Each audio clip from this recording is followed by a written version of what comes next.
Bonjour à tous, Salut! c'est Claire et Paul du Centre Piment Institut en région toulousaine, donc un centre spécialisé sur les douleurs chroniques et les problèmes respiratoires. Et vous êtes là sur notre chaîne YouTube Posturologie Motrice. Aujourd'hui, on va vous parler du périnée. Alors, c'est la vidéo très attendue parce qu'on en a parlé plusieurs fois. On a fait quelques petits retours par rapport au périnée, aux choses qu'il fallait faire ou plutôt pas faire.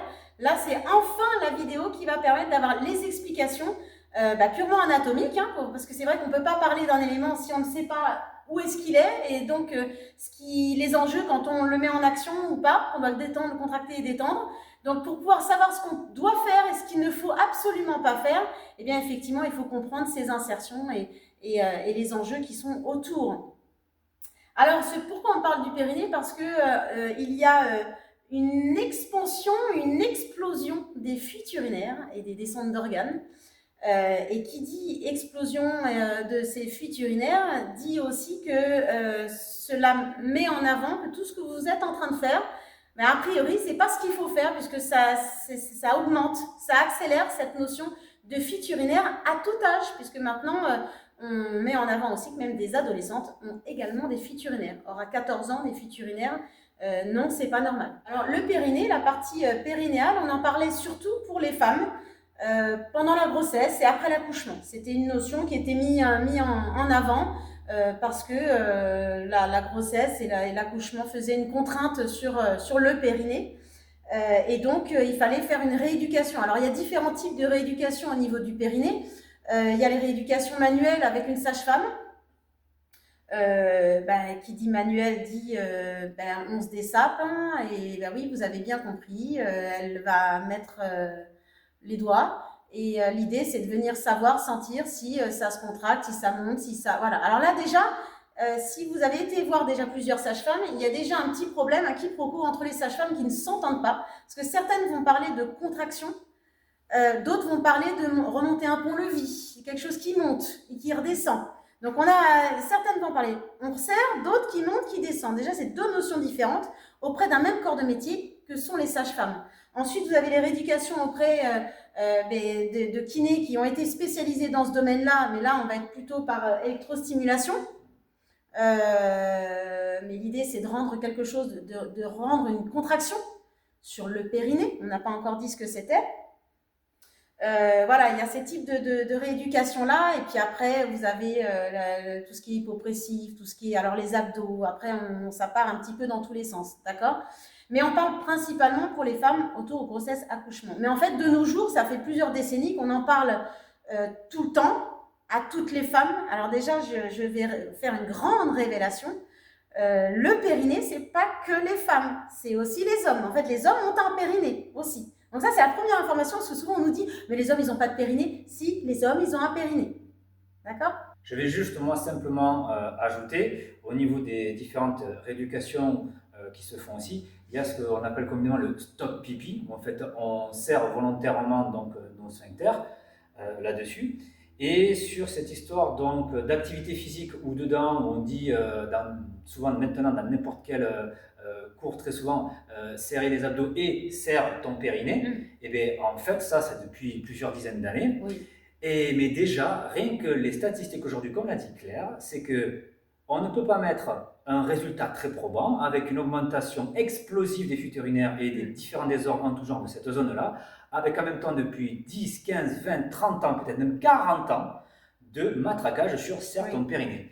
Il est temps à un moment donné de réfléchir et d'être sérieux et de se dire que on a fait, ça fait 40 ans qu'on fait la même prévention en vue d'un résultat. Le résultat, il n'y est pas. Oui, parce que si tu as remarqué, on te donne des consignes, mais on t'explique jamais rien.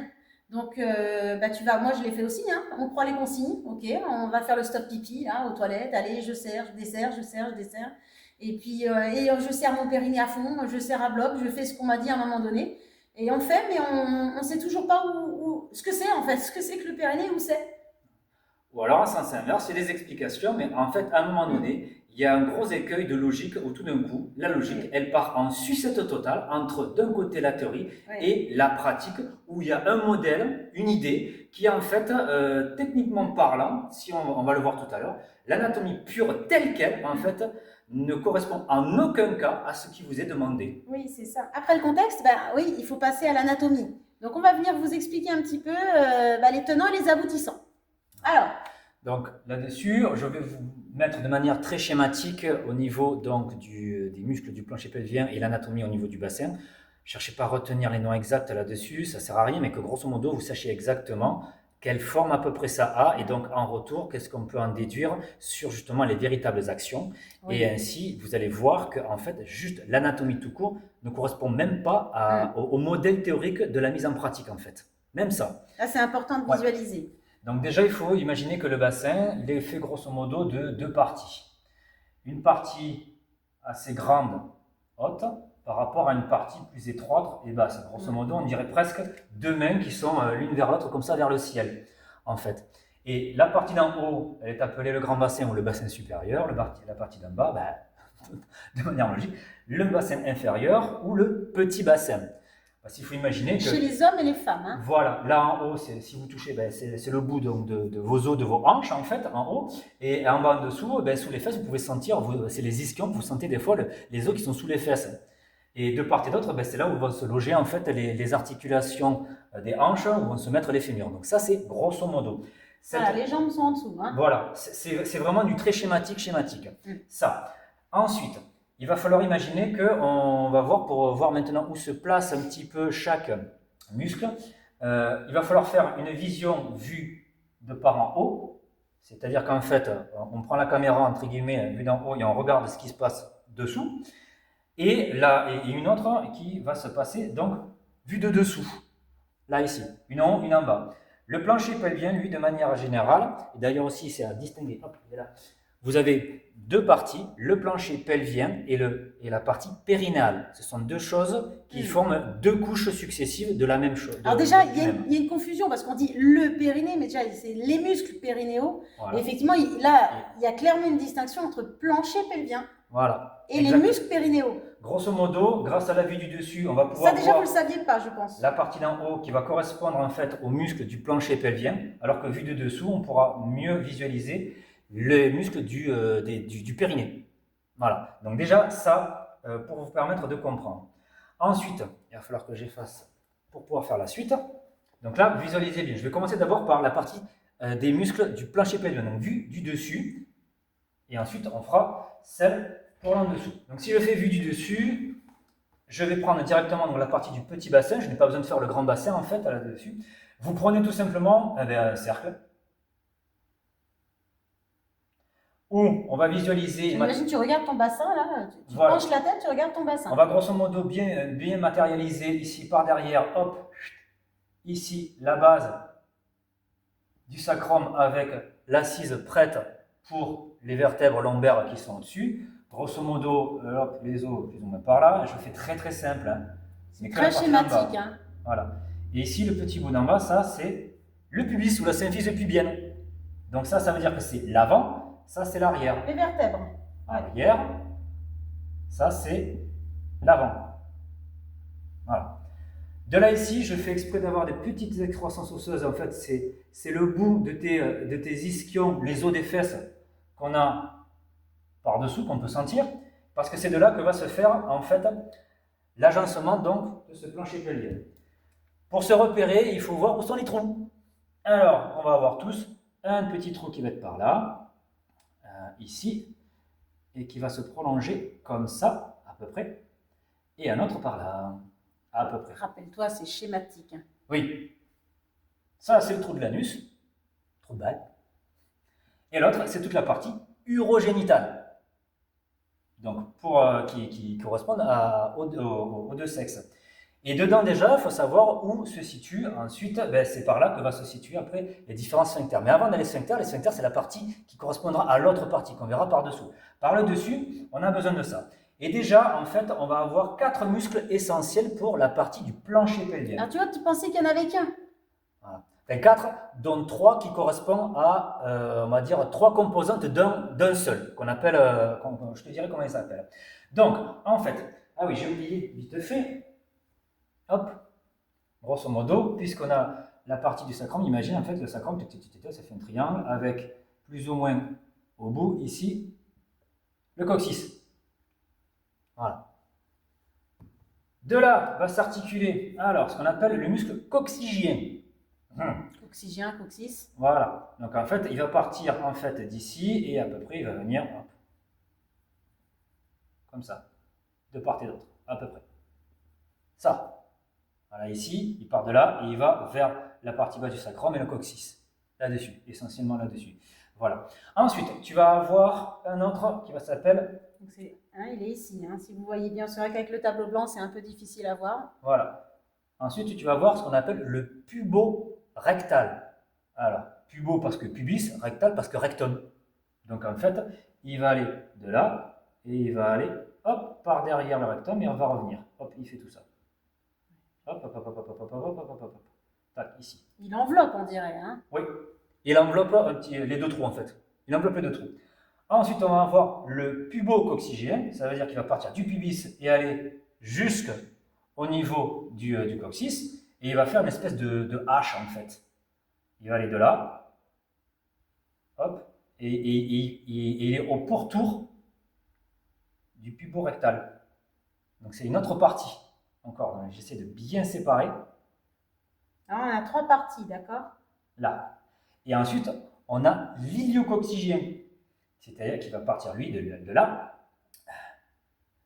Et il va partir d'ici. Et il va suivre après le coccygien. Et il va se mettre, pardon, hop, ici. Là, ça fait un triangle, si vous arrivez à voir. Tu peux faire des petits points pour différencier aussi. Ouais. Ça fait un triangle ici. Je vous le visualise avec les doigts, d'accord? Hein? Donc, on a quelque chose qui est droit. On en a un qui est comme ça, un autre qui est comme ça. Voilà. Et ainsi. C'est un peu, j'espère que vous voyez bien. Mais grosso modo là. Oui, on voit mieux là. Donc, c'est bien. Pour résumer, coccygien, iliococcygien, pubo-coccygien, pubo-rectal. 3. Les 3 qui sont en plus proches vers le pubis.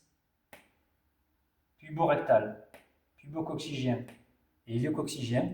Les 3 ensemble forment ce qu'on appelle les releveurs de l'anus. Donc déjà, ça te donne une idée. Donc grosso modo, tout ça là, c'est les releveurs de l'anus. Le coccygien, il est à part. Après, pour être franche, on a du mal à se visualiser tout ça. Donc c'est pour ça que c'est important, c'est ton propre corps, c'est le tien. Hein. Voilà. Donc en fait, le coccygien, lui, il va simplement fléchir vers l'intérieur le coccyx en fait. Il va le rentrer en fait. Il va le rentrer vers l'intérieur. Donc imagine qu'il est là, il va encore un peu plus rentrer vers l'intérieur. Les autres, comme son nom l'indique, il va relever l'anus. Et en fait, il va relever pas que l'anus, il va relever aussi toute la partie urogénitale. Donc là où il y a la sortie notamment pour l'urètre et ou la partie donc des vaginales pour les femmes, il va tout relever d'un seul coup. C'est pour ça que quand tu contractes, tu sens que tu sers, tu peux pas dissocier la partie urétrale, vaginale, de anal. Tout est d'un bloc en fait. Tout est d'un bloc là-dessus. Donc ça, c'est hyper important au niveau d'utiliser ces sensations. Ça, c'est la partie vue du dessus. La partie maintenant vue par dessous. Donc, il faut que je fasse ça aussi pour qu'on puisse mieux voir le dessous. Donc mémorisez bien ça. Peut-être si on peut le faire à côté, on peut essayer de tourner. Je pense qu'on va Alors, essayer de se le garder. Allez, on s'adapte. Allez, vas-y, déplace-le. On est en direct live. Hein. Ouais. Je vais faire l'autre. Allez, on va vous le faire à côté pour que vous le gardiez. On essaiera de vous le, faire. Alors, vue du dessous. Vue du dessous, on reprend. C'est pas grave. On va reprendre en fait notre cercle. Avec, pour la représentation derrière, la partie... Hop, on a toujours les vertèbres, on a toujours le même principe. Le pubis, etc. C'est ça qui va nous intéresser le plus, encore une fois. Hop, et plus celui dessus. Là, je vais prendre la représentation, pareil aussi, de nos ischions. Hop, très bien. De là, ici. Là, c'est vu de l'autre côté. Hein. Ouais, donc là, pareil, hommes et femmes. Ouais. Vue du dessous, on va avoir... Alors... On va avoir en fait les muscles qui vont en fait s'enchevêtrer ou se coller ou s'accrocher les uns sur les autres en fait. Il faut imaginer déjà qu'on va avoir une espèce de l'anus en fait, le sphincter de l'anus, et là c'est le sphincter externe de l'anus, et je précise externe parce qu'il en existe un interne, on verra pourquoi en fait, qui grosso modo plus ou moins par là et qui va correspondre avec l'autre, et qui donc c'est une masse en cercle. qui va servir en fait de point central et de point de repère. De là, on va avoir deux transverses qui vont se raccrocher ici. Hop. En fait, des transverses dans le corps, on en a plein, mais là, ça en a encore un autre. Voilà. Et ça, c'est les transverses superficielles. Ensuite, on va avoir, le transverse profond, pardon, je me trompe, le transverse profond. On va avoir aussi, selon la ligne qui correspond ensuite, on va avoir le sphincter urétrovaginal. Donc, c'est celui qui va refermer la partie d'un seul bloc aussi. Toujours au même endroit. Hein, sauf que là, on le voit par-dessous, et là, c'est pareil, c'est des fibres qui sont en pareil, en circulaire, mais qui font autour. Et on en a un petit, c'est le sphincter externe de l'urètre, la partie pipi, ici, qui se raccroche avec lui. Tout ça ensemble. Tout ça, on va avoir, à partir de là, une espèce de ligne, de ligament, qui va partir du pubis et de l'ischion, qui va faire ça à peu près de chaque côté. Et ça va servir de point d'accroche. Ces points d'accroche vont pouvoir définir le transverse superficiel, ici. Donc on a dit, on a le profond qui forme une ligne. Ouais, je vais le séparer. D'accord. Là, il est en train de faire le superficiel. Voilà. Qui forme un triangle en fait. Hein. On est toujours sur les notions de triangle aussi. Hein. C'est ça. Là, on a ce qu'on appelle le muscle ici qui s'appelle, hop, comme ça, l'ischio-caverneux de chaque côté. L'ischio-caverneux. Oui, après, retiens pas. Voilà. Et le bulbospongieux, alors c'est un muscle qui va se mettre par-dessus la couche du sphincter urétrovaginal. Il est par-dessus en fait. Voilà, il est par-dessus.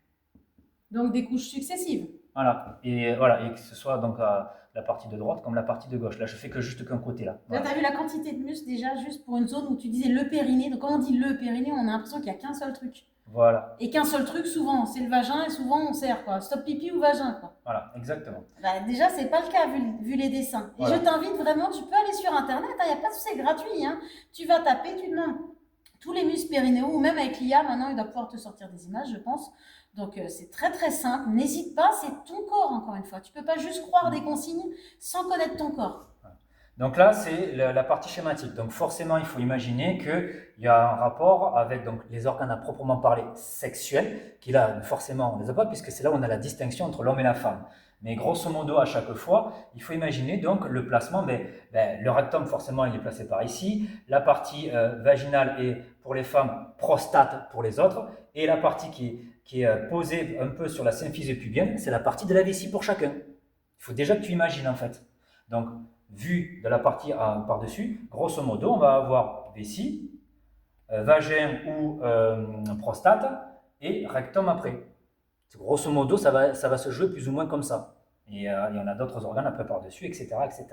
Mais déjà là-dessus, que tu comprennes bien que, en fait, regarde bien les axes, regarde bien les choses, et déjà, ça va, dans l'analyse de la biomécanique, ça va te donner en fait comment ça se comporte. Donc la première chose, tout à l'heure, on a dit que quand tu cherches à contracter, en fait, c'est tout d'un bloc. Et en fait, avec les recherches, en fait, ils montrent qu'en fait, il y a une synchronisation neuromusculaire, mais en fait, on ne peut pas dissocier les muscles. En fait, tout se fait d'un bloc. Donc quand tu serres quelque chose, c'est paf, paf, tout d'un coup. Déjà ça. Ça veut dire que lui, c'est le releveur de l'anus, c'est pour ça que tu sens que tu as tout qui remonte un peu. Par contre, est-ce que tu ressens que les organes remontent? Non. Autre fonction ici. Là, à cause du transverse, le transverse, il ne pourra pas faire remonter plus que, on va dire, qu'une fois que c'est à l'horizontale. Imagine, maintenant, si on le voit de côté, c'est quelque chose, c'est une sorte de hamac. D'ailleurs, c'est ce qui est souvent dit. Mais là, donc, quand tu le contractes, ça va remonter pas plus que ça. Et c'est à cause de lui. Il va empêcher que ça remonte plus à l'intérieur. Donc déjà après, ça ne tombe pas franchement. Hein, déjà, ça tombe franchement, c'est que tu es déjà en descente d'organes plus que sévère. Alors là, c'est coton. Mais en fait, lui, il va empêcher que ça monte au-delà. Donc déjà, rien que l'idée selon laquelle que le plancher pelvien ou le périnée est la base fondamentale pour la remontée des organes à partir d'en bas, là déjà, le périnée, les muscles profonds transverses là-dessus, déjà ils te disent non, c'est pas possible. Déjà, il y a une incompréhension totale. De toute façon, c'est vrai qu'on a tendance à nous dire que c'est soi-disant lui qui supporte tout, et vas-y, on va tout remonter, tout le poids viscéral, abdominal, que tout va remonter grâce à lui. Non. Voilà. Après, ensuite, il te faut imaginer, les couches et tu remarqueras en fait, les sphincters en fait, c'est ce qui crée le lien entre les deux parties. Parce que le sphincter anal ici, hop, ou rectal ici, ben, c'est ce qui sert de base fondamentale pour raccrocher le puborectal de tout à l'heure. Et de là, ensuite, se raccroche tout le reste, etc. On a vu que même là, ici aussi, le sphincter de l'urètre et le sphincter urétrogénital sont ensemble, en fait. C'est pour ça qu'en fait, c'est une sorte de chaîne musculaire globalisée au niveau périnée, plancher pelvien. Ouais. C'est globalisé. Si on te vend une pseudo-dissociation, c'est voilà, pareil. Ça ne marche pas là-dessus. Le problème qu'il y a, c'est que, en fait, la fonction ici, c'est que pour que justement on a les sphincters, notamment au niveau de l'urètre et anal, donc pour la continence rectale et la continence urétrale, pour qu'elle soit faite, il faut que ça puisse se fermer complètement. Sinon, ça fuit. C'est déjà l'enjeu et le problème. Mais pour ça, ça veut dire qu'en fait, tout doit se resserrer sur lui-même. Ça veut dire qu'il faut que tout se referme. C'est pour ça que lorsqu'on serre, on sent vraiment que ça se resserre et que ça monte un petit peu. Mais pas plus. Il faut que tu le combines maintenant avec les personnes qui ont la sensation des descentes d'organes. Elles ont la sensation de quoi? D'un poids. Un mammouth qui s'écrase. Ça arrive aussi avec le moment des règles, parfois douloureuses, ou avant l'accouchement. C'est une sensation, ouais, voilà. Vous sentez un poids. Après les règles, et effectivement, après l'accouchement, moi, personnellement, c'est ce que j'ai senti. Après le premier, quand j'ai accouché, je lui disais toujours, j'ai l'impression qu'il y a un mammouth qui continue de descendre, en fait, et on sent un poids lourd. Exactement. Et donc, là-dessus, est-ce que le fait, donc, de serrer donc, nos sphincters, et donc, de manière générale, l'entièreté du plancher pelvien, en fait, c'est ça, encore une fois, on ne peut pas dissocier le sphincter du plancher du périnée de manière globale. Est-ce que justement les statistiques montrent que en fait ça remonte? C'est l'inverse, on a de plus en plus de problèmes. Donc déjà, toute l'idée, le modèle théorique qui dit que oui, ça soutient un peu, ouais, mais en fait c'est tellement ridicule qu'en fait on peut dire que c'est insignifiant, en fait. Parce que normalement, si ça soulevait, on devrait sentir le poids. En fait, nous aussi. Quand tu soulèves un poids, tu le sens le poids. Mais là, quand tu soulèves, tu le sens le poids de tes viscères? Non. Ça veut dire qu'en fait, elles ne sont pas portées par le plancher pelvien. Elles sont juste essentiellement sur une autre composante qu'on verra tout à l'heure, en fait. On a déjà parlé sur d'autres vidéos. Hein. Voilà. Si tu veux, on en parlera un ça. petit peu après. Ce qui veut dire qu'en fait, mais finalement, ça sert à quoi? À part de soutenir légèrement un petit peu. Ben, on a vu qu'en fait, le relevé de l'ensemble et la fermeture de l'ensemble, ça va, tout est d'un bloc, donc ça ferme, mais ça porte rien. Ça veut dire quoi? Ben, que c'est juste une porte. C'est juste ouverture-fermeture de la porte. Point. C'est tout ce que ça veut dire en fait. Et on lui a rajouté des éléments qu'on n'aurait jamais dû rajouter. Voilà. Et puis, c'est super fin. C'est super fin. Imagine que porter, lorsque une personne plus ou moins standard, une personne de 50 kg, homme ou femme, j'ai calculé approximativement, ça va se jouer entre 10 et 15 kg d'organes en remontant, parce que les organes pelviens sont connectés avec les organes abdominaux, et donc si ça soutenait, il faudrait qu'ils soutenir tout ça, jusqu'à 10 à 15 kg. Et pour les personnes qui sont plus grandes et plus corpulentes, c'est encore plus. Voilà, pour moi, c'est plutôt du 15 à 20 kg de tripaille, comme je le dis. Et donc, c'est tout petit pour ça là-dessus. Ce sont des fibres, c'est très fin. Exactement. Donc ça déjà... T'imagines le quadriceps au niveau de la cuisse pour marcher. Oui. Tu vois la taille du quadriceps, et sachant qu'on a de chaque côté pour pouvoir tenir et marcher, tu peux t'imaginer des muscles très très fins, ils supportent 20 kg. Yeah. Après, nous, on a la réponse, on a fait d'autres vidéos, on va vous dire. Voilà.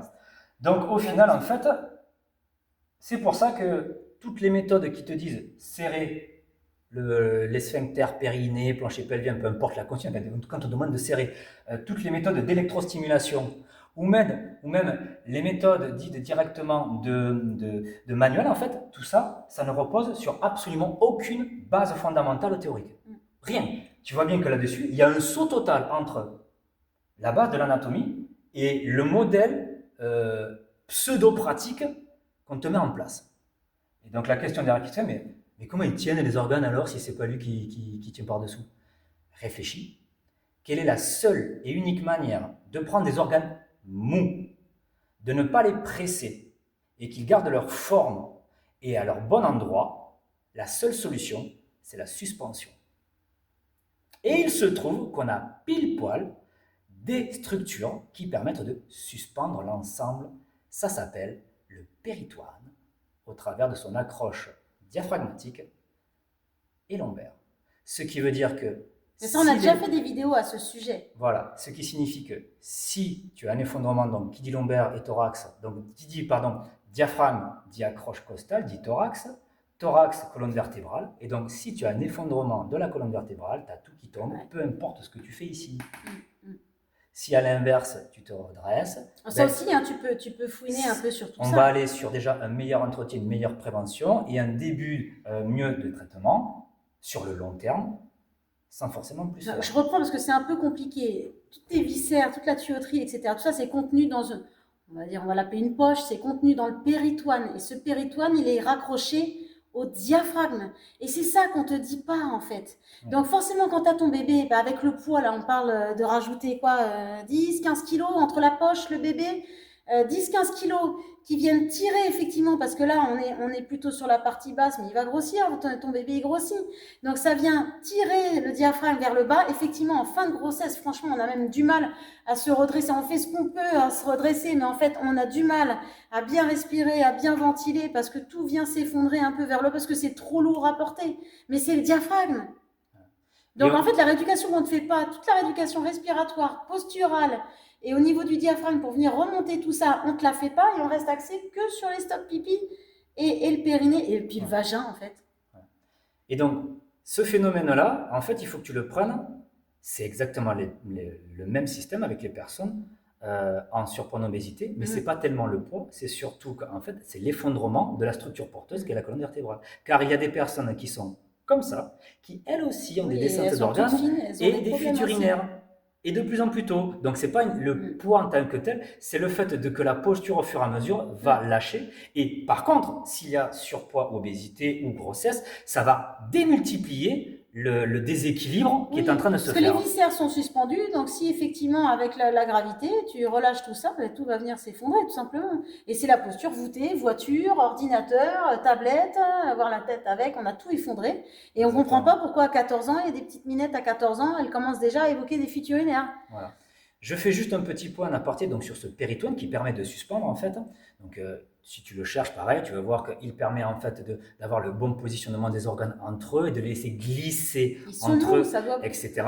Et la structure même du péritoine fait que ça permet de coulisser aussi avec la partie de la sangle abdominale. C'est-à-dire que l'idée selon laquelle on arrive à continuer à remonter aussi les organes abdominaux et donc pelvien avec le rentrée forcé du ventre contracté, en fait, ça ne peut pas marcher parce que pour ça, il faudrait qu'il y ait une accroche physique, comme s'il plantait, entre guillemets, des accroches au niveau du péritoine des organes pour pouvoir le tracter vers en haut. Or, non, c'est quelque chose qui coulisse. Quelque chose qui coulisse ne peut pas, c'est pas possible. Ou alors, il faudrait une main comme un tractopelle qui passe à l'intérieur et qui puisse aller jusqu'à ton bassin et remonter, ce qui en fait est impossible, puisqu'en fait, sinon, il faudrait que tu sois complètement éviscéré. De toute façon, le résultat, tu le vois déjà aussi, à force de te vendre le truc du rentre l'abdos, serre le ventre, rentre ton nombril, colle le nombril sur la colonne, le résultat, c'est quoi? C'est les problèmes digestifs qui vont avec tout ça.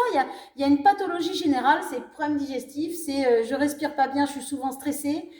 Et puis, je commence à sentir, j'ai 14, 15 ans, 16 ans, je commence à sentir quelques fuites. Mais je continue à faire le stop pipi parce qu'on m'a dit qu'il fallait faire le stop pipi. On m'a rien expliqué, on me dit de faire le stop pipi, je fais le stop pipi. Donc là, tu vois qu'il y a une logique qui est en train véritablement de se dégager et qui découle directement de l'analyse de base. Lorsqu'on fait les choses comme il faut, la théorie colle parfaitement avec la pratique. Et on voit bien qu'avec cette théorie-là, les consignes qu'on te donne ne correspondent pas à quelque chose qui va en faveur du bien-être au niveau périnal et interne. La preuve, les fuites et les descentes d'organes et tous les désagréments avec vont ne serait-ce qu'en montant sans arrêt. Alors du coup, on est en train de dire qu'il ne faut pas faire un serrage permanent, mais sauf qu'il faut quand même que ça soit serré pour pas qu'on puisse faire pipi tout le temps. C'est la question, du coup. Oui. Et comment ça se fait? Alors en fait, c'est de l'apprentissage. Il faut bien imaginer que, en fait, j'ai parlé tout à l'heure des sphincters externes, à la fois anal et urétral. Ça veut dire qu'il y en a un interne. Celui de l'interne, c'est celui qui est automatique. Celui de l'externe, c'est celui qui est volontaire. Et il se trouve que c'est le volontaire qui va petit à petit imprégner la fermeture permanente sur l'interne, sur l'involontaire. Ce qui fait qu'après, le volontaire, on peut le relâcher permanent. Alors Kezako, il va rentrer un petit peu dans le détail parce que sinon on va t'embrouiller là. En fait, c'est le bébé. Comment il fait pour reprendre la continence? Parce qu'il ne serre pas de manière permanente son périnée. Il ne serre pas les abdos non plus, d'ailleurs, je tiens à le rappeler. Il n'y a pas de serrage, il a son gros bidou. Voilà, tout ce que j'ai montré, c'est la partie volontaire. La partie involontaire, elle est interne, c'est le côté végétatif, etc., qui se fait naturellement. Sauf qu'au départ, il faut l'éduquer. C'est comme ça qu'il apprend, en fait, tout simplement, on ne lui dit pas. En fait, c'est simplement qu'il nous copie parce qu'il voit au fur et à mesure que nous-mêmes, on fait pipi caca à un endroit donné, et pas forcément n'importe quand, qu'en fait, il va petit à petit nous copier. Et il va instinctivement faire son côté volontaire, et à force de faire son côté volontaire, mais qu'au moment où il le sent. Donc déjà, il faut le sentir. Déjà, oui, déjà j'ai voilà. le premier point en tant que bébé, il faut déjà qu'il commence à capter, ok, je suis en train de faire pipi. Voilà. Et le deuxième, c'est qu'une fois qu'il a ça, chaque fois qu'il va se retenir un petit peu, en fait, il va apprendre petit à petit, au travers de l'externe. L'externe va donner, entre guillemets, l'indication de l'apprentissage automatique de fermeture permanente à l'interne. Et une fois que c'est fait, ça y est, c'est ce qu'on appelle bébé propre. Il sait faire pipi caca à son pot ou aux toilettes. En tout cas, la journée jusqu'à 10 mois, ça peut être jusqu'à 1 an. Puis après la nuit, comme c'est plus long, il peut y avoir encore des accidents effectivement dans la nuit. Ça peut durer un peu plus tard aussi. Il y a des enfants à 10 ans, ils peuvent encore faire pipi au lit, etc. C'est le temps que tout ça, ça se boucle bien. Mais effectivement, voilà. Donc là, ce qu'on est en train d'expliquer, c'est cette régularité, cet apprentissage qui va donner une information, c'est ça? Oui. Mais il faut bien comprendre que c'est juste un certain temps pour une certaine période de la vie. C'est pas censé être permanent. Et même quand il le fait, il ne le fait qu'au moment où ça vient, où il sent que ça vient. Ça veut dire déjà, c'est pas permanent toute la journée et c'est pas pendant toute sa vie. Donc c'est juste le temps d'apprendre quelque chose. Comme exactement, vous apprenez à faire du vélo. Vous apprenez le vélo à un certain moment de votre vie. Et puis après, ça roule comme son nom l'indique. C'est comme ça qu'on fait avec les chiens pour leur apprendre à ne pas faire n'importe où, n'importe quand. Voilà, c'est exactement ça en fait. Ce qui veut dire que chaque fois que lorsque vous vous retenez un petit peu d'aller à la selle ou faire pipi, en fait, vous êtes en train de faire une sorte de rappel là-dessus. Mais parfois, exactement comme je reprends l'exemple du vélo, il y a eu un problème en cours de route qui fait que ça a déprogrammé l'interne, il faut repasser par momentanément une sorte de rappel à un moment donné. Là, c'est intéressant. Mais encore une fois, c'est juste à un moment donné, c'est juste pendant, entre guillemets, une phase d'entraînement, comme d'entraînement physique en fait. L'entraînement physique, tu ne le fais pas tout le temps. Tu le fais juste à un moment donné, tu le laisses faire. Et une fois que c'est repris, c'est fini, tu n'y touches plus. Donc, ce qui fait qu'en fait, cette histoire de serrage, en fait, il ne se fait que de temps en temps, à des moments particuliers, mais surtout pas de manière permanente, ou en tout cas trop souvent. Et quelque part, on a mis en place aussi une forme d'horloge biologique. D'ailleurs, c'est assez comique. On a nos enfants qui ont tendance à faire ça, peut-être les tiens aussi. Oui. Ils veulent pas aller faire caca. On va le dire clairement, faire caca au collège, c'est pas possible, c'est niette. Donc à 7h30 du mat, juste avant de prendre le bus, il faut qu'ils aillent tous les deux aux toilettes au même moment et on n'a qu'un seul toilette. Voilà. Donc en fait, il y a une espèce d'horloge biologique qui se met en place. Ok, je me lève, c'est pareil pour le réveil. À 8h, je me lève, je sais qu'à 8h, je vais faire pipi, je vais manger, je vais machin, etc. Il y a une horloge qui se met en place en fait dans la journée. Le souci, c'est qu'au fur et à mesure, on ne va pas forcément écouter cette horloge. Et c'est comme ça que ça se déprogramme. Alors, quelle est la conséquence du fait de vouloir chercher à serrer en permanence les muscles périnaux et le plancher pelvien et tutti quanti, et puis en plus, si on n'écoute pas l'histoire de l'horloge biologique que j'ai évoquée tout à l'heure. Ouais. Déjà, on va dire, ça va être deux grandes catégories. La partie plutôt interne, viscérale et tout ce qui va être la continence. Et puis, il y a une autre partie qui va être sur toute la partie mécanique, puisque ça touche sur le bassin et tu vas voir, ça va toucher en fait plein d'autres choses à côté.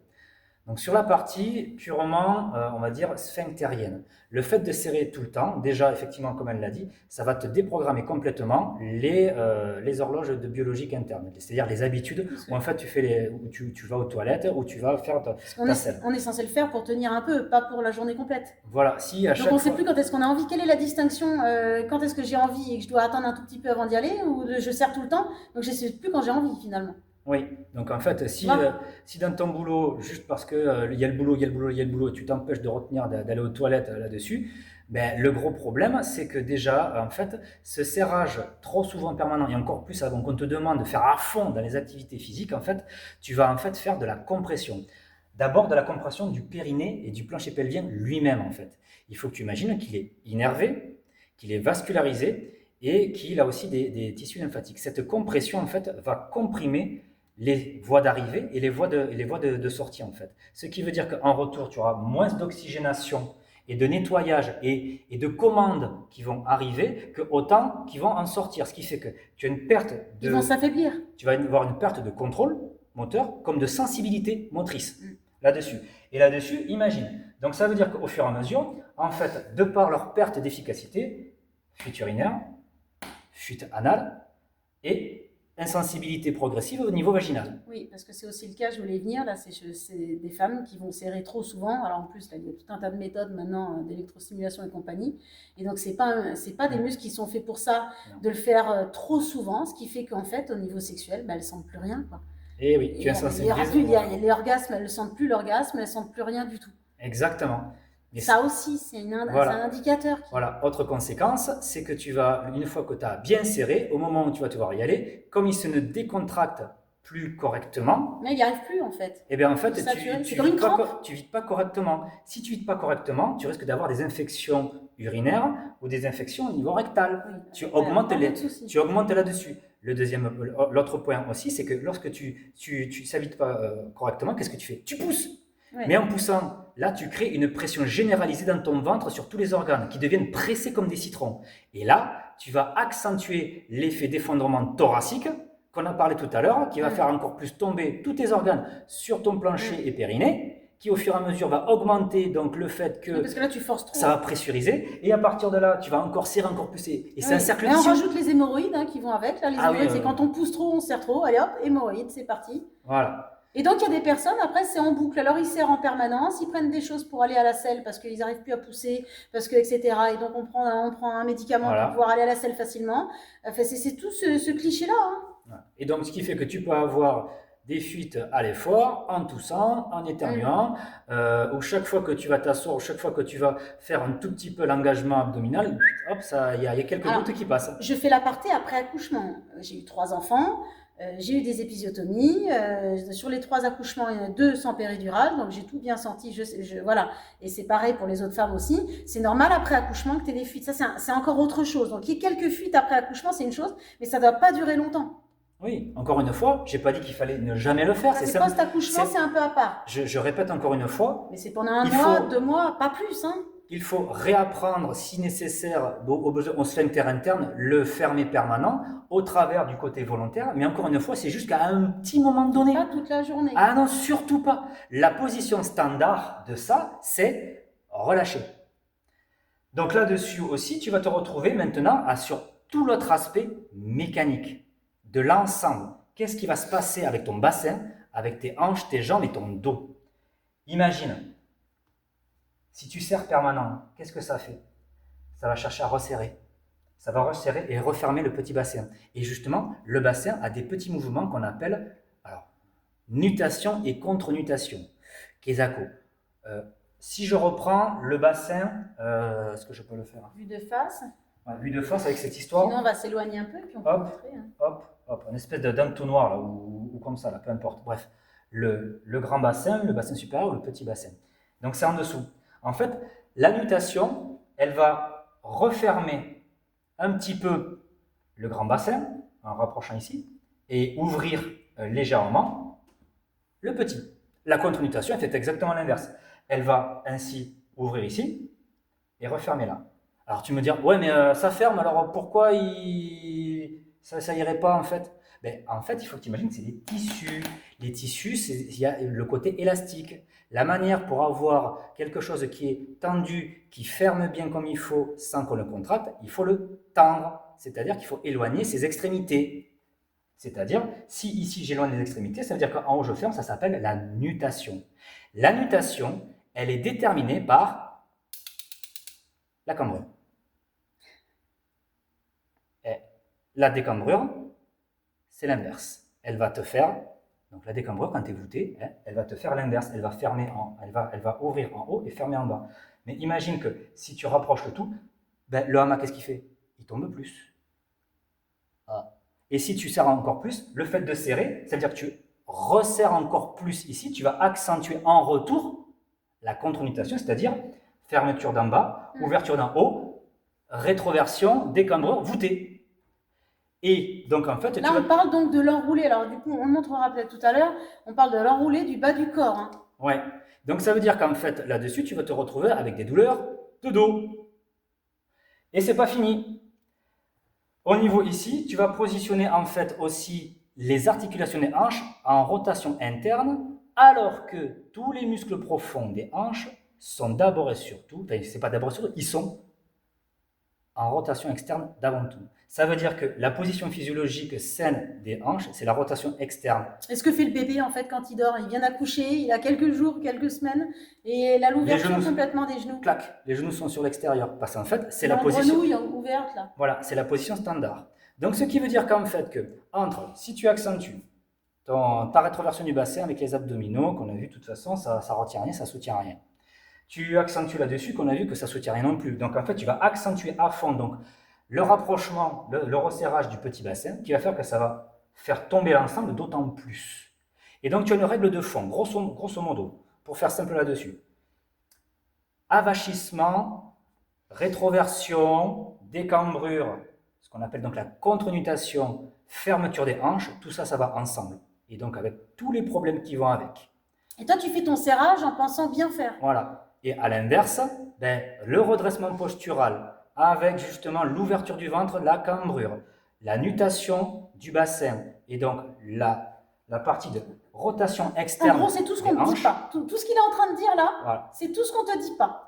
Ça, il faut imaginer là-dessus. Et ce qui fait que beaucoup de personnes vont se retrouver en plus des problèmes de dos, des problèmes donc liés au fuite urinaire, de l'insensibilité, de la perte de contraction ou de relâchement. Même, j'ai pu aussi voir que justement la compression à l'intérieur, ça crée des douleurs intrapelviennes. C'est-à-dire que vous avez mal aux organes internes au niveau de la vessie, de la prostate, du vagin, de l'utérus, etc. Là, plus des douleurs et des arthroses au niveau des hanches qui se répercutent sur les genoux et sur les chevilles. Donc en fait, ce truc-là, combiné avec tout le reste, participe à un phénomène généralisé à la fois à l'intérieur de ton corps comme à l'extérieur de ton corps.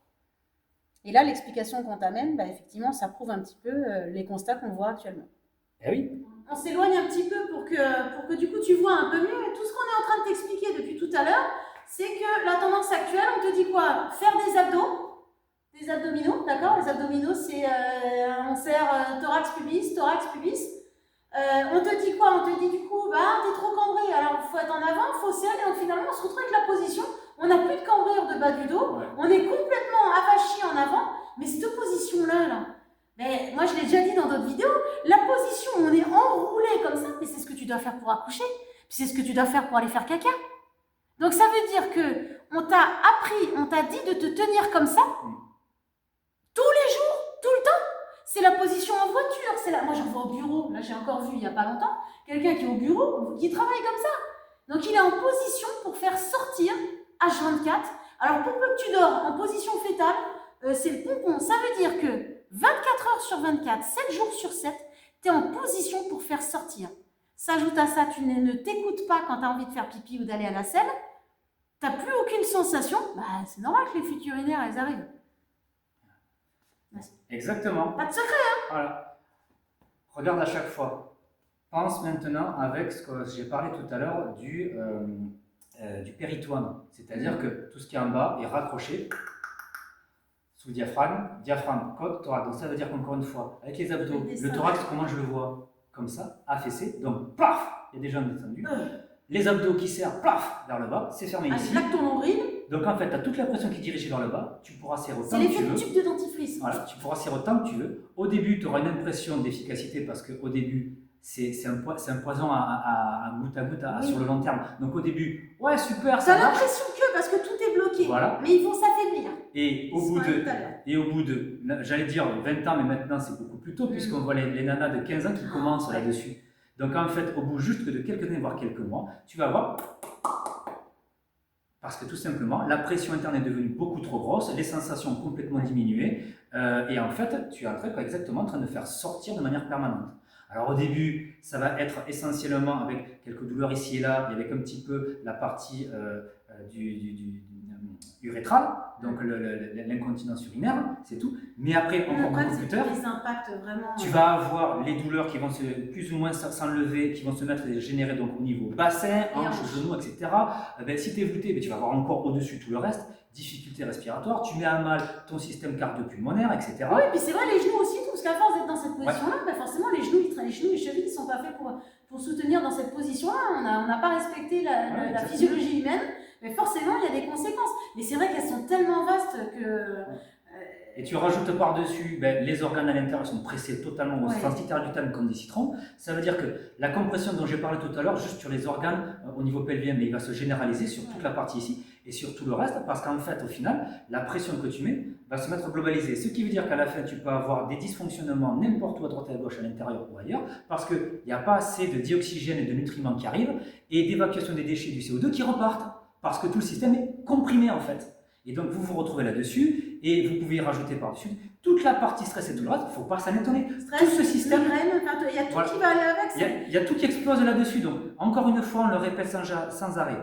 Si, depuis 40 ans, la prévention qu'on a mis en place, elle aurait déjà dû avoir le résultat sur les générations là-dedans. Qu'ils ont mis en place, nous on ne l'a pas mis en place. On a exactement l'effet inverse statistique. De manière très largement globale, on a effet... Et j'en ai parlé il n'y a pas longtemps, tu le vois avec quoi? Avec la publicité. Alors je ne vais pas citer la marque, mais c'est la publicité par rapport liée au fuite urinaire, donc c'est pour des serviettes par rapport au fuite urinaire. Il y a quelques années de ça, il y a quelques décennies de ça, c'était des gens âgés qui achetaient ces produits-là et qui étaient mis en avant dans cette publicité. Il y a quelques années encore, là il est passé autour de 40 ans. D'accord? Et là, toute récemment, c'est une publicité, c'est des femmes de 30 ans. Et on montre la chanteuse, la sportive, celle qui vient d'accoucher. On dit, l'accouchement, c'est à part. Mais c'est pas normal qu'à 30 ans, on ait des fuites urinaires. Alors, il ne faut pas rendre le sujet tabou. Surtout pas, il faut en parler. Mais justement, si tout le monde disait parler des fuites urinaires, je peux te dire que le résultat... Ouais. Dernier point maintenant, juste que je vais aborder, un poil technique, c'est le sujet notamment des hystérectomies. Et ça, c'est pareil, une histoire d'anatomie.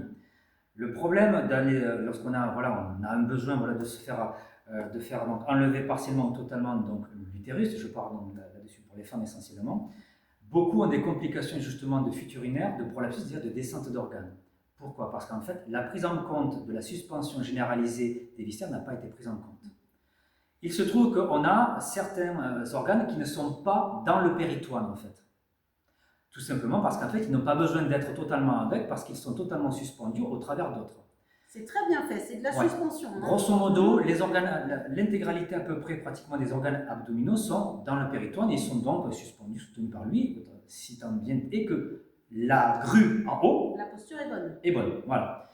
Mais on a le bas du rectum, la partie de la vessie, de la prostate et de l'utérus, qui eux sont juste ventousés à la fin. Et en même temps, c'est normal, c'est exactement comme si tu prenais un objet ou un tissu. Tu n'as pas besoin de le prendre par-dessous pour le soutenir. Tu le prends juste d'en haut et il est suspendu, il tient. La seule exception, c'est le vagin pour les femmes. Le vagin pour les femmes, en fait, il est accroché directement à l'utérus. Donc, si tu as, imagine qu'ils sont collés, quand tu prends l'utérus, s'il y a le vagin derrière, tout le monde ensemble. Mais si tu enlèves l'utérus avec l'hystérectomie, le vagin, il n'a plus de suspension, il n'a plus de raccrochage, il n'a plus avec ce qu'il y a en haut. Donc, qu'est-ce qu'il va faire? Il va, comme si tu lâches un linge, que tu l'enlèves tout, qu'est-ce qu'il fait? Il va s'aplatir petit à petit sur lui-même, sur son propre poids. Et c'est là qu'on va avoir notamment des complications de descente d'organes au niveau vaginal. Parce que tu crées un vide en fait, hein. Tu retires l'utérus avec lequel c'était rapproché, et tu crées un gros vide en fait. Hein. Et tu as aussi potentiellement ce qu'on appelle aussi les rectocèles, c'est-à-dire la descente d'organes du rectum qui en fait va prendre un peu la place du vide parce que normalement ils sont collés les uns aux autres, un petit peu comme ça. Si elle s'enlève, il va tomber. Et s'il se coude au moment du rectum, difficulté après derrière pour aller à la selle, je te raconte pas, avec des douleurs énormissimes. On va mettre des bandelettes. Oui, mais les bandelettes, ça suspend, ok, c'est raccroché, ok, ouais. Mais il y a eu l'oubli de la suspension générale. Si l'ensemble est déjà en train de tomber, les bandelettes, au lieu d'être tendues, elles vont être distendues. Si elles sont distendues, donc elles ne suspendent rien du tout. Pour que quelque chose soit suspendu, il faut que la corde qui le relie soit tendue. Et alors, ça le relève, ça le soulève. Si elle est distendue, ça reste encore assujetti à son propre poids qui s'effondre. Donc en fait, tu as tout ce phénomène-là qui peut aussi arriver en complication parce qu'il y a une non prise en compte en fait de la partie simplement posturo-respiratoire. Alors on va refaire un petit point sur la rééducation périnéale avec la sage-femme. Donc ça veut dire, on a bien compris, elle met les doigts dans le vagin, ou si c'est pour un homme, ça sera dans le rectum. D'accord? Parce que oui, les hommes peuvent faire une rééducation à ce niveau-là, mais voilà, c'est sûr, ça ne va pas être très agréable, j'avoue. Ouais. Voilà, donc c'est pour ça que les hommes ne le font pas d'ailleurs. Donc, au niveau de cette rééducation-là, en fait, c'est de savoir pourquoi chez certaines ça marche et des fois, chez certaines ça marche pas. Déjà, je refais un petit topo puisque je suis passée aussi par là. Là, c'est la sage-femme qui le fait sur vraiment la méthode classique, normalement, où on parlait de faire remonter. Donc, elle vous parle de pont-levis, elle vous parle de quelque chose qui doit remonter. Ou, voilà. On a toujours cette image-là et souvent, les femmes, d'ailleurs, très souvent, elles se ressortent de là en disant « j'ai rien compris ». J'ai rien senti, j'ai rien compris, je sais pas ce que je dois faire. Ça, vous êtes beaucoup à nous faire remonter cette information-là.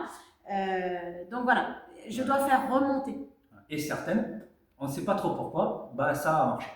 Alors en fait, c'est tout ça. C'est aléatoire, trop aléatoire. Alors, oui, il y a une part d'aléatoire, bien que en fait, l'intention de départ, et c'est sur la bonne voie, mais pas totalement bien compris. Je m'explique. En fait, il n'y a aucune structure directe, on l'a vu, qui permette de pousser remonter là. On a vu qu'en fait, la structure qui permet de remonter, elle est là, ici. Ce qui fait que les personnes qui, pendant qu'elles faisaient leur éducation périnale manuelle par sage-femme, en fait, celles qui instinctivement, sans s'en rendre compte, en fait, qu'elles étaient en train de remonter le thorax, parce que c'est normal, vous êtes en train de vous concentrer ici. Donc vous vous concentrez pas à ressentir ce qui est là. Il faut faire attention avec le ressenti, c'est quand vous ciblez un ressenti à un endroit donné du corps, vous en oubliez le reste du corps. En fait, on est allongé sur le dos, hein, les jambes pliées. On a dit qu'elle a les deux doigts à l'intérieur et elle nous dit effectivement de remonter. C'est vrai que moi, j'avoue, quand je l'ai fait aussi, j'ai remonté. Moi, je faisais une grande inspiration. J'ai une formation de danse classique aussi, etc. Donc, en fait, finalement, elle m'a dit que ça servait presque à rien parce que je le faisais déjà. Elle sentait déjà la remontée. C'était juste pour vérifier et me rassurer, mais finalement, je le faisais déjà. Sauf qu'en fait, je le faisais moi par le fait que je faisais une respiration thoracique haute et que du coup, je venais happer toutes les viscères vers le haut. Tout ce qu'on vous dit dans toutes les autres vidéos et ce qu'on dit dans nos cours. Voilà. Ça, c'est un exemple, encore une fois, très concret qui prouve qu'en fait, nos organes sont bien tous liés par suspension au thorax, en fait, donc la colonne vertébrale est à son redressement, ce qui fait que toutes les personnes qui font juste en bas avec une respiration, qui n'ont jamais fait la respiration haute-thoracique que ventrale, et donc ce qui fait que ça reste en bas, et bien en fait, quand elle met les doigts, elle ne sent rien qui remonte. Alors, rien qui remonte et qui sent écrasé. C'est-à-dire, moi, je vais rebondir un peu plus. Techniquement, c'est celle qui serait vraiment la mieux à faire plutôt que le côté électrostimulation avec un kiné, etc. C'est quand même déjà la mieux. Parce que quand tu vas serrer, au départ, c'est vrai que tu pourras avoir envie de serrer. Mais qu'est-ce qu'elle va te dire? Tu lui écrases ses doigts, en fait. Tu remontes rien, tu écrases ses doigts. Voilà. C'est une preuve, encore une fois, que... Il n'y a pas de secret. Que le périnée... Elle a les doigts à l'intérieur. Si voilà. tu serres, elle va te dire « Ah non, là, t'écrases, ça va pas, tu remontes pas. » Voilà. C'est une preuve qui montre qu'en fait, le périnée ne remonte rien en termes d'organes, mais simplement, c'est une porte. Alors, je vais aller plus loin, tu peux même t'amuser à le faire. Dans un rapport sexuel, si tu serres, bah, il va le sentir, hein, parce que tu es en train de lui serrer le pénis. Oui. D'accord? Il n'y a rien qui remonte, tu serres. Voilà, mais vraiment, amusez-vous à le faire. Si tu as un compagnon, ben, voilà, la prochaine fois, amuse-toi, teste-le. Là, tu verras qu'en serrant, il va te le dire, il va le sentir, lui. Voilà. Donc, au final, en fait, c'est là qu'on en arrive, en fait, sur mais qu'est-ce qu'il faut faire? Eh bien, déjà, ne pas serrer permanent. Déjà, en fait, il faut relâcher. Si tu es habitué, ça va prendre un certain temps à apprendre à relâcher. Ne le fais pas de manière directe parce qu'il faut, dans le même temps, que tu réapprennes à faire ton redressement postural en désengageant les abdominaux, complets, tous, sans exception. On étire les abdos, y compris le transverse. Continue pas à serrer ton... Non, ça en fait c'est de l'esthétique. Moi je l'ai dit dans d'autres vidéos aussi. C'est purement l'esthétique là pour avoir un ventre plat. Ça n'a rien à voir avec le dos ou ce qu'on a dit sur le périnée. Donc il est en train de vous dire qu'il faut rallonger. Rallonger, c'est un étirement. Le diaphragme va faire exactement comme les autres abdominaux. Il va vous empêcher de monter plus le thorax et d'écarter les côtes. Or justement, on a besoin de monter plus haut et d'écarter plus notre thorax. Donc ce qu'il faut faire, redressement postural.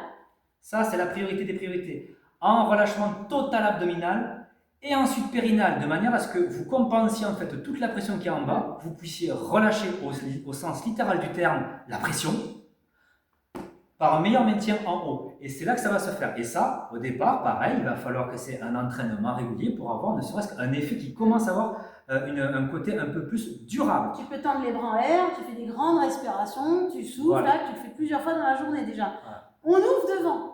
Exactement. Et ça, il va falloir le faire au départ, tous les jours, parce que pour compenser 40 ans de matraquage et donc maintenant de conscientisation, de pseudo-vérité collective à déconstruire petit à petit, tu sais bien qu'une habitude, ça ne se défait pas comme ça, mais si tu te concentres dessus, tu peux y arriver sans problème. Ah bah non, j'avoue que c'est pas facile parce que moi je suis dans la génération où on nous a vendu à fond le stop pipi et donc on se rendait compte que finalement on faisait le stop pipi, on serre en permanence. Moi ça m'arrivait, j'étais en voiture, je me disais mais t'es en train de serrer là. Je suis en voiture, je suis en train de serrer. J'avais le bassin complètement enroulé, moi qui ai des problèmes de hanches aussi, je peux te dire que tout ça, ça se cumulait avec mes hanches justement. Et c'est tout ce qu'il fallait pas faire. Après, on nous a tellement bourré le mou là-dessus qu'effectivement, tu peux avoir des difficultés à te dire ok, relâche le périnée, arrête de serrer tout là, voilà. Ça va pas être simple. Voilà. Mais tu peux y arriver. Moi, j'ai réussi aussi, tu peux y arriver. Voilà. Moi, j'ai eu la chance justement d'avoir eu l'analyse, donc j'ai pu le faire au fur et à mesure de mon analyse. Donc, ça m'a permis de faire les choses comme ça. Mais encore une fois, tu peux y arriver toi de ton côté, il n'y a aucun souci, il faut que tu persévères. Évite effectivement d'avoir à chaque fois une douleur, parce que se redresser parfois si tu es très voûté, ça peut être douloureux et difficile. Donc, fais des phases très progressives, de manière à ce que tu puisses le faire en évitant au maximum les douleurs. Donc, rappelle-toi, on arrête les abdominaux à gogo, on arrête la respiration ventrale, on fait du postural, on fait plutôt des cambrés, des arcs arrière. Voilà, progressif. Et on détend le bas. Et quand tu commences à avoir envie d'aller aux toilettes, bah, dans l'idéal, enfin, je dis pas des fois il peut y avoir un souci, on ne peut pas y aller, mais sinon globalement il y a des toilettes un peu partout. Donc tu commences à avoir envie de faire pipi, vas-y pour ne pas pousser à fond, tu laisses sortir tranquillou, tu t'essuies et tu continues ta journée. Et pour résumer, en fait, encore une fois et toujours, c'est la colonne vertébrale qui suspend tout ce qui est à notre intérieur ici. Donc, si elle est ne serait-ce qu'un petit peu affaissée au niveau du thorax, c'est tout à fait normal d'avoir tous les problèmes qui s'ensuivent ici. On a surtout parlé au niveau périnéal. On espère que cette vidéo tant attendue sur le périnée vous a permis de comprendre mieux votre fonctionnement et donc, comme on disait tout à l'heure, ce qu'il faut faire et ne pas faire. Alors vraiment, je t'invite à revoir cette vidéo plusieurs fois, à la transmettre à un large, tous tes contacts en gros, hein, tes collègues, tes voisins, ta famille, transmets aux petites jeunes aussi, et puis voilà, n'hésite pas à faire suivre l'information, et tu peux t'abonner bien sûr sur notre chaîne YouTube, on va rajouter les petits liens à la fin de cette vidéo-là, à aller voir nos autres vidéos aussi, et tu peux rajouter des petits commentaires si tu as des questions, parce que je suppose qu'il va y avoir beaucoup de rebondissements sur cette vidéo, puisqu'on dit le contraire de ce qui est vendu sur les réseaux sociaux. Et puis on vous dit à très bientôt pour de nouvelles aventures sur le corps humain. Bye!